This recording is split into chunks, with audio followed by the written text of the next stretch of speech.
That would have been all. I like the way you went, oh! Like that. Like, I could have said nothing and no one would have noticed. No, that's I did true. have a little wobble. I did. Whew. Okay, I one more. like the Slark pick. Its duel's very good against it. That's the downside. Legion's really good against Slark in that way, but if Slark is ganking other heroes, it's fantastic. Hey. Kind of ruining itself. And some nice warding here from LGD, because obviously they themselves got the D-ward, but Jabs, he drops his sentry, and it's not going to catch any of the warding that the LGD's laid down on this mid lane. But obviously vice versa, where maybe he might have to worry about the vision game, he does have to worry about the fact that there's this Ogre, as you said, sitting mid, chucking ignites in. Yeah, it's not very fun, and Io's not even going to try and help out that lane. I think Io recognizes this lane you can't do much, and is going to go towards the top lane. We saw the Io bat right lane yesterday from Newbie, and this is kind of a similar concept where you chuck Io in the off lane, MVP to with the Io Bristle, and it just creates this lane where the safe lane really struggles. I mean, how does a Slark farm against it? This is pretty nasty. He tells his team, he begs his Ogre, come top, ignore you. This basically, by having the Io top, forces the Ogre to leave mid lane. So this helps maybe do better in his lane, and it also contests the Slark's farm. That's why sending the Io top's a really good move, but just make sure you don't get caught out by these ganks. Nuts. And making this one into a 3-for-2 and just getting a fair few punches onto Victoria, backing him up, but Jijing and Victoria will be more than happy to turn around and give him a fair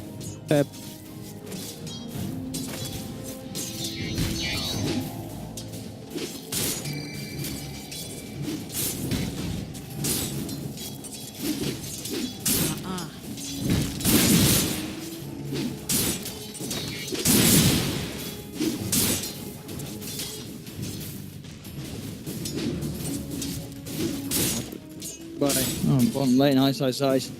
Managed to get himself a couple of CS out of this. He's got level 2 as well, but as we're seeing, it is a risky lane for him. He has to be very, very careful how close he gets. As well, which is a misplay there, so he's going to be pretty low HP in this lane.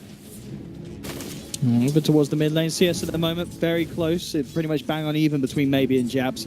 Despite that early presence of the Ogre, Maybe's been fine. He's keeping on par with the OD, and he might have a bit of trouble coming in now. Nuts. We'll be there to follow through the Astral with an Ignite as such, but won't be enough damage to bring down Maybe. In fact, Maybe just turning, give a few punches. Not going to look to throw the razors out as of yet. Could have hit him with a double raise, but that wouldn't have been enough, and no mana for a third raise. If he gets a triple raise, that's a kill there, but okay. Tanky to the physical damage, not so tanky against the Luke damage, and I imagine, yeah, he's going to go Suicide to Roshan, so that's going to look to reset things. Omni Knight, same thing, just Suicided, only level 2, so Ice is struggling to find XP and farm in his lane. Top lane, this is brutal. I mean, Jizing with low HP is just going in aggressive, knowing that the IO is there to back him up, and we'll see a salve split between the two, so Legion doesn't even have to use his salve. He can give his salve to the IO again. They've got so much shared HP regen that this lane is so difficult for Faceless. Yeah, I mean, it's not the Black's getting nothing. He's still getting some CS, but it's just when you compare him to the Luna, you just see how much of a difference there is between the two safe lanes. And you look at the CS charts, the top 3 are all on LGD's side. LGD are winning all 3 lanes right now. Mid lane's very even, and you can't really... calling that a win is a bit much, but you're expecting Jabs to have a slight CS lead because of the Ogre's involvement, but Ogre got dragged off. So the fact that SF is equal with an OD, in my mind, that's kind of a win as far as LGD are concerned. Absolutely. The question really is just where the first blood is going to be spilt at the moment. I mean, Ice, we're seeing him getting brought down low each and every time, but he's playing it very, very careful. You know, it's calculated. He's making sure that he doesn't get caught out entirely. So he's still getting quite... He's getting stuck in on this bottom lane. Yeah, Manny looks towards Ice, either him on the off lane or someone at the top lane. Someone like Victoria and the IO might get gone on, or they might be able to find a kill on someone like XY or even Black if LGD find an opening to get really aggressive.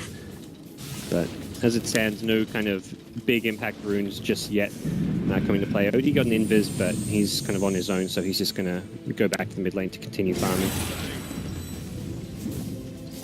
Bottom lane again, Ice comes in with the purification and such, and this is not stopping away farming. That's the main thing here. And well, top lane there we have it. That is your first blood. Bit of an underestimate there. The damage. It doesn't really matter how you get there, because if you're going to just farm your way to a level 11 without fighting, then you may as well get the spell that helps you farm faster, the Moonglaive. So yeah, it's a really smart build coming out from Ame, and I think LGD can just tell by the feel of this game they're winning the farm. Top lane immediately onto Black. They drop the rock can as well. LGD there in full force. Ice is TP'd across, trying to do something about this one. Jab standing up to the fight as well. Have to be a little bit careful though, Faceless. Let's see if they are actually able to punch back, get anything out of this one. The golem falling over. The Shadow Word heal is there from XZ to top the beast back up to full power. They had a sentry they put down a little bit after the OG's TP in, so they won't be able to scout him out immediately. But Arme wasn't even there for that one. He's just chilling mid. He's farming, pushing out a bit. It's astraled up, but there's no follow-up, so LGD ideally want to get this top tier 1 tower, but even if they can't get it, they're dominating the farm so much, then they've got to be able to feel that. Like, I'm sure every core is just like, I'm winning my lane. And I's terrified there. Jijing runs at him and immediately Purify, Repel, GA, everything to keep himself alive. Remember, the duel's back up. So in this play up top, LGD could potentially find 2 bonuses here for Jijing if Faceless aren't careful. Yeah. Level 4 warming odds, that'll catch both heroes. So this push onwards from LGD. I mean, very hard for Faceless to stop. Jab's just going to come back across. Just got out Victoria Jijing at the duel.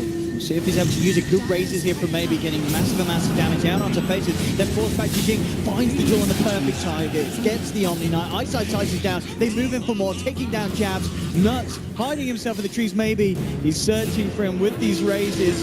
The balls flying just above the nuts.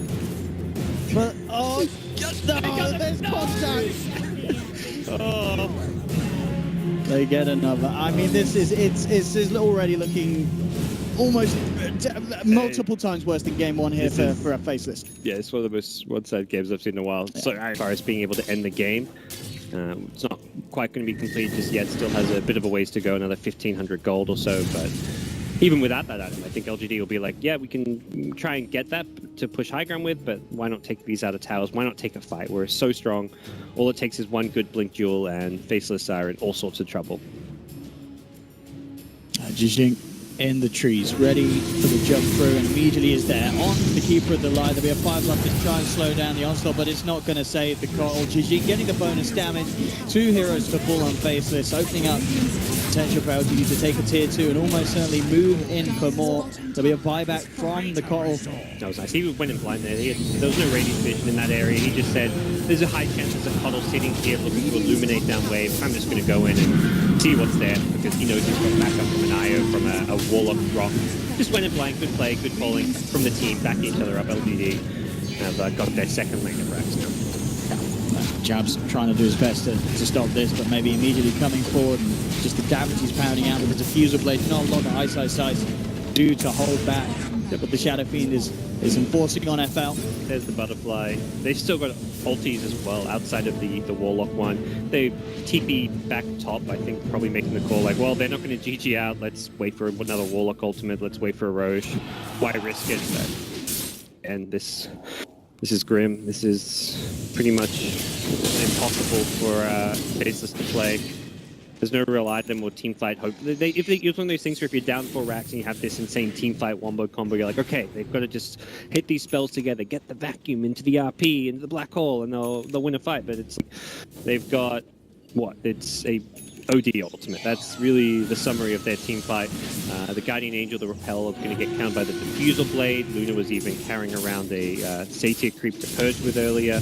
We may have lost it by now, but either way, it's not really a necessary thing to have in LGD. And this is just safe, calculated play from them. Pick up a mech, they pick up some more wards. They are looking to guarantee the win. Black scouting things out here with the Shadow Blade, but I mean, can he really do something? He's looking towards trying to make a jump onto Victoria. Immediately focusing down the IO, pops the Shadow Dance, tries to finish him off, and will get the kill, but immediately on the back lines, the duel for Jijing is there onto Jab. They've lost the OD. Ice will go for the Repel. GA and TP out will make it away. It's a 1-for-1 trade. I mean, even though it's an OD for an I don't know if you can see the fight recap. I wouldn't be surprised if the numbers actually favor. It's close. I was going to say, even though it's a support for your core. Yeah. Still got 5 more gold. Even though they're so far ahead at this stage. Unfortunately, IO, one of the bottom net worth hero. If that was any other hero, maybe. Or Warlock's pretty low net worth as well. And that's how you got to approach the fight. Kill the IO, kill the backline sustained heroes, kill either him or the Warlock, ideally both. Problem is those kind of trades where you trade a core for a support aren't really that valuable. If you trade a core for a core, that's actually okay for Faceless because you get so much gold for it. They probably get like 1,500 gold, maybe even 2k gold for killing this Luna or SF because of how far ahead they are. Jijing actually looking towards Black and By himself, yeah. Why Black. not? He nearly survived with the Shadow Dance, but Victoria just relocates him with the balls and he just disappeared. Maybe gets off the record. Will be caught by the Sanity's Eclipse. Jijing jumping in, trying to finish off Jabs. Actually gets relocated out, and that's going to mean that he can't quite finish off the kill on the OD. But he did save his own life. Victoria saying, we're playing the safe game here. No throwing today, sir. Thinks he's dropping the rocket bottom though. LGD just going all in here and Faceless. Not the best Kaok offering, and they can't actually get that top lane erect with the T2 tower, but so he hit some tier 4s or even just fall back, wait the SF, and be like, okay, we got our SF here, let's take it easy. And that just waltz the golem up to top. That final tier 2. Yeah, clear out the tier 2, wait for your ultimates to come back up, you wait for your SF to come back up and then go again. The Aegis on Luna in the front lines is just basically unkillable at this point. Haven't got the damage, not going to have any kind of evasion, piercing abilities on either Slark or the OD. It's a very big problem. But I like this smoke move. They're going out there like we're 5v4. Are we ever going to have a better chance? Probably not. Let's go now. Let's go fast. Let's see where they can find it. Right, leading the way, repelled up. Coming in with the man to start the Eclipse as well. No, just Cocktail to the beams flying down from the skies. Side to be dropped as well. Black was able to finish off the Warlock on the back lines of it all. But Jijing setting up with the BKB, looking towards Jabs. Isn't actually going to go for that as Arme turns his attention towards Black of the Slot. Black at the Shadow Dance. Arme being brought down low. Jabs is going to get dropped though. Arme survives. Victoria turns up in time to top the Luna back up. Black's on his way back to base. But the rest of his teammates are down. Black do anything here on his own. He doesn't have the Shadow Dance. He will jump in for a couple of touches onto Arme. With the evasion and the armor he's got because of the Agi, it's all too much for Faceless. GG is called. LGD turning up today.